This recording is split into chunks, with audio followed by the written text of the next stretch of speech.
Mengaku akrab dengan Prabowo Subianto, Ridwan Kamil disebut kampungan oleh Refli Harun selaku pakar hukum tata negara. Refli yang juga mantan tim ses Anies Mohaimin itu menyinggung bahwa Ridwan Kamil tidak percaya diri dengan kinerjanya sendiri hingga butuh bantuan petinggi lainnya.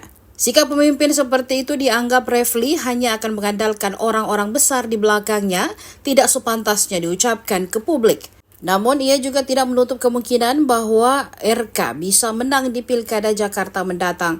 Pada kesempatan lalu, Ridwan Kamil mengatakan dirinya sebagai sosok yang ditugaskan oleh Prabowo Subianto untuk maju sebagai Cagup Jakarta di Pilkada November 2024 mendatang.